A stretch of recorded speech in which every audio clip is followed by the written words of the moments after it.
பழைய வாட்டர் கேனை எப்படி புதுசாக ஆக்கலான்னு பார்க்கலாமா? ஃபஸ்ட்டு வந்து வாட்ரு கேனும் பேப்பரும் எடுத்துக்கங்க.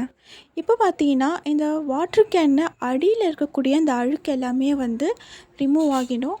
நல்லாவே வந்து உங்களுக்கு ஒரு புது வாட்ரு கேனாக வந்து மாறிடும். எப்படி பண்ணலான்னு பார்க்கலாமா? வாங்க வீடியோக்குள்ளே போகலாம்.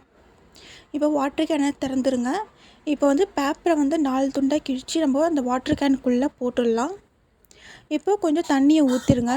ஊற்றிட்டு வாட்ரு கேன் மூடி வச்சு மூடிடுங்க. நல்லாவே ஷேக் பண்ணுங்கள். நல்லா ஷேக் பண்ணும்போது உள்ளே கூடிய அந்த அழுக்கு, அந்த வெள்ளைன்னு இருக்கக்கூடிய அந்த அழுக்கு எல்லாமே ரிமூவ் ஆகிடும். நீங்கள் வெளியே புதுசாக காசு கொடுத்து புது வாட்டர் கேன் வாங்கணும்னு தேவையே இல்லை. இந்த டிப்ஸ் நீங்கள் வீட்டில் செஞ்சாலே உங்களுக்கு புது வாட்டர் கேன் மாதிரி பழைய வாட்டர் கேன் எல்லாமே மாறிடும். ஸோ அதனால் இது ஈஸியாக இருக்கும் டிப்ஸு. இப்போ பார்த்தீங்கன்னா அழுக்கு எல்லாமே வந்து ரிமூவ் ஆயிடுச்சு. இப்போ நம்ம இதை ரிமூவ் பண்ணிடலாம் அந்த தண்ணியை. இப்போ பார்த்தீங்கன்னா சூப்பராக புது வாட்டர் கேன் மாதிரி மாறிடுச்சு. இப்போ நம்ம இன்னும் கொஞ்சம் வந்து பார்த்திங்கன்னா தண்ணி வந்து ஊற்றிக்கிட்டு நல்லா இன்னும் கொஞ்சம் அதை வாஷ் பண்ணிடலாம். ஏன்னா பேப்பர் போட்டோம் இல்லையா, நல்லா இன்னும் கொஞ்சம் வாஷ் பண்ணிடலாம். இன்னும் கொஞ்சம் தண்ணி போட்டு நல்லா வந்து ஷேக் பண்ணிடுங்க.